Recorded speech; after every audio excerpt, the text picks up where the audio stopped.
नमस्कार दोस्तों, स्वागत है आप सभी का आपके अपने YouTube चैनल सिंपल मार्ग में। दोस्तों, अगर आप हमारे व्हाट्सएप ग्रुप को ज्वाइन करना चाहते हैं तो डिस्क्रिप्शन में उसका लिंक दिया है, वहां जाकर आप हमारे व्हाट्सएप ग्रुप को ज्वाइन कर सकते हैं।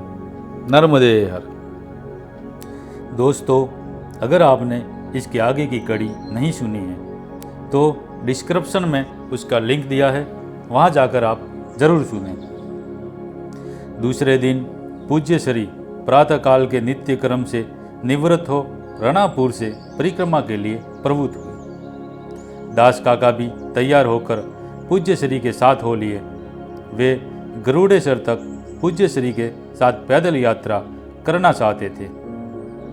दास काका भी पूज्य श्री के साथ कदम से कदम मिलाकर चल रहे थे। दिवेर गांव को पार कर मालसर पहुंचे।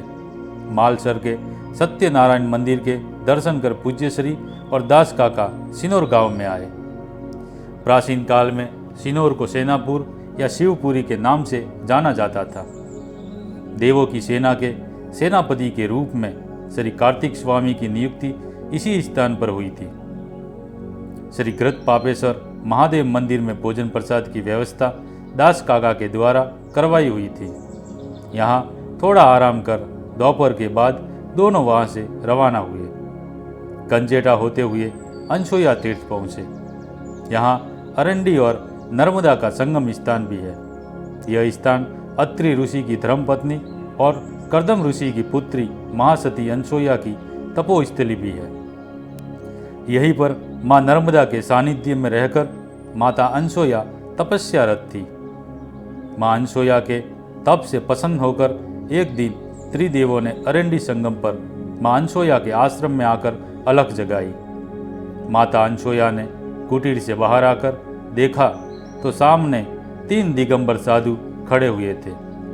तन पर भस्म रमाई हुई थी, जटाजूट बढ़े हुए थे, गले में विविध मालाएं धारण किए, दोनों हाथों में दंड और कमंडल धारण किए बड़े ही आकर्षक लग रहे थे वे महात्मा।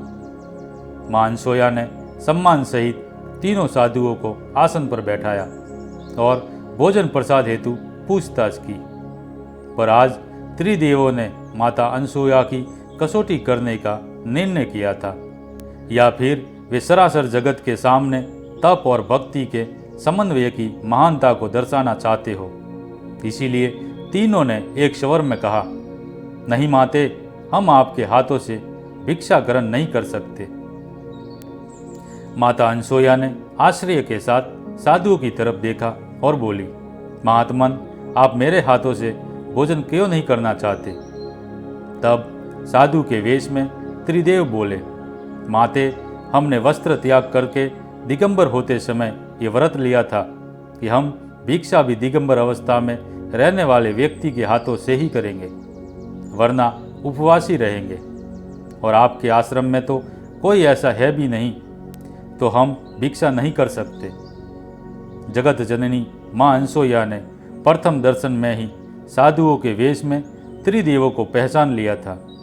वह जानती थी कि प्रभु कोई लीला करना चाहते हैं।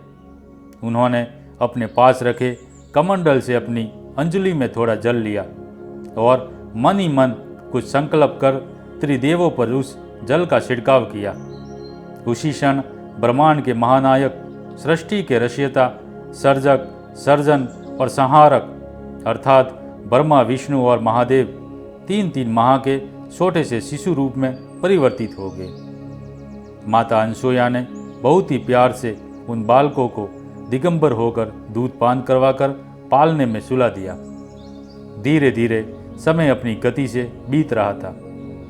त्रिदेव माँ नर्मदा के तट पर माता अंशोया के आश्रम में पल रहे थे और उधर तीनों माताएं गायत्री जी, पार्वती जी और लक्ष्मी जी एवं सभी देवगण काफी समय से प्रभु को गुप्त पाकर चिंतित थे। सभी ने इस विषय पर नारद जी से चर्चा विचारणा की। तब नारद जी ने सभी को त्रिदेवों की परिस्थिति से अवगत कराया। काफी सोच विचार के बाद नारद जी को मध्यस्थ कर तीनों माताएं अरंडी संगम पर माता अंशोया के आश्रम में आई। और अपने अपने पतिदेवों को सौंपने की प्रार्थना की। माता अनसुया ने त्रिदेवियों को मुस्कुराते हुए कहा, आपके पति पालने में सो रहे हैं, पहचान कर अपने अपने पतियों को ले जाओ। तीनों माताएं पालने के पास आई और ये देख स्तब्ध हो गई कि तीनों देव तो एक समान ही दिखाई पड़ रहे थे। त्रिदेवों को फिर से मूल स्वरूप में लाने हेतु तीनों देवियों ने माता अनसुया से प्रार्थना की, जिसके फलस्वरूप फिर से एक बार माता अनसुया ने अपनी अंजुलि में जल लेकर त्रिदेवों पर छिड़काव किया। उसी क्षण त्रिलोकाधिपति फिर से अपने मूल स्वरूप में आ गए। त्रिदेवों ने माता अनसुया से वरदान मांगने को कहा।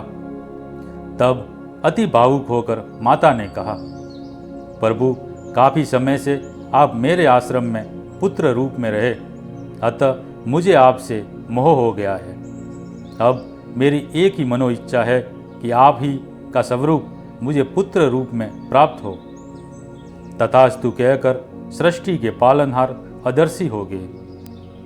फिर समय गुजरते पति अत्रि ऋषि के साथ माता अनसुया ने अरंडी संगम से महेंद्र पर्वत अर्थात माहुर पर्वत पर निवास किया, जहाँ उनके घर 3 पुत्र उत्पन्न हुए। ब्रह्मा के अंश चंद्र हुए, जिन्होंने सोमनाथ ज्योतिर्लिंग की स्थापना की। शंकर के अंश दुर्वासा हुए और विष्णु के अंश भगवान दत्तात्रेय हुए। चंद्र और दुर्वासा एक दिन तपस्या के लिए निकल गए, जिससे माता अनसुया थोड़ी व्यतीत हुई, जिस कारण भगवान दत्तात्रेय ने त्रिमूर्ति स्वरूप दर्शन करवाकर यह बताया कि भिन्न भिन्न रूपों में मैं एक ही हूँ। इसीलिए उसी स्वरूप में भगवान दत्तात्रेय की ध्यान पूजा की जाती है। माता अनसुया के तप के प्रभाव से अरंडी और नर्मदा संगम के आश्रम की मिट्टी भी अद्भुत चमत्कारी है। यहाँ की मिट्टी के लेप से हर प्रकार के चर्म रोग का नाश होता है। इसीलिए वडोदरा के महाराजा मल्हार राव गायकवाड़ ने इस क्षेत्र में कुष्ठ रोगियों के लिए हॉस्पिटल बनवाया था। अनसुया से निकलकर पूज्य श्री 5-7 किलोमीटर का सफर तय करके व्यास बेट पहुँचे।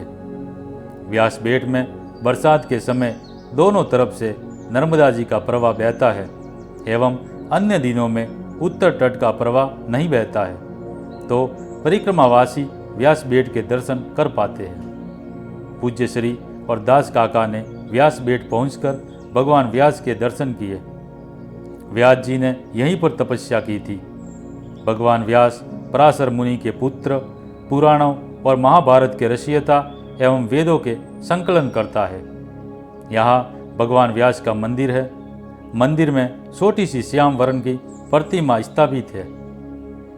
मंदिर के आंगन में कई विशाल वृक्ष थे।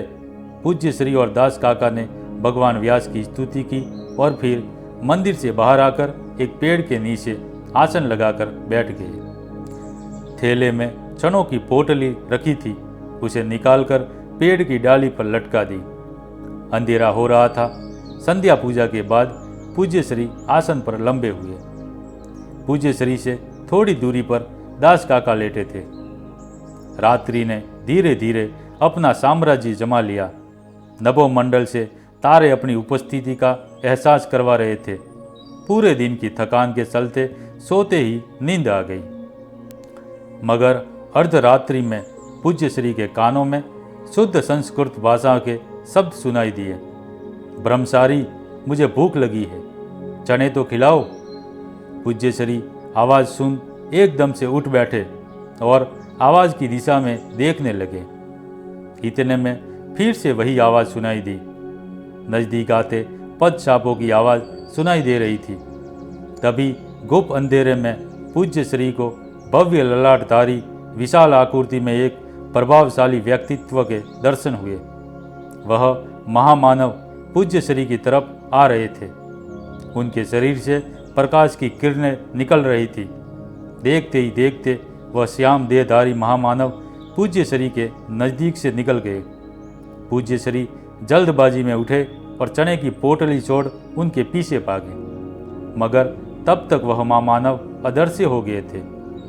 एक पल पूज्य श्री ने सोचा कि कौन थे वह प्रभावशाली महामानव, पर दूसरे ही क्षण समझ गए कि आज साक्षात भगवान व्यास जी ने दर्शन देने की अनुकंपा की, मगर उनके शरण स्पर्श ना कर पाने का रंज मन में लेकर अपने आसन पर आए।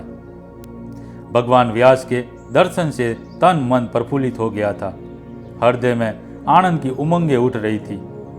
उसके बाद पूज्य श्री ने पूरी रात ध्यान में बिताई।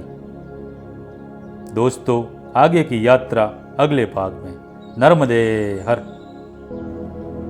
दोस्तों, अगर आपको हमारा वीडियो अच्छा लगा हो तो लाइक करें, अपने मित्रों में शेयर करें और हमारे चैनल को सब्सक्राइब जरूर करें।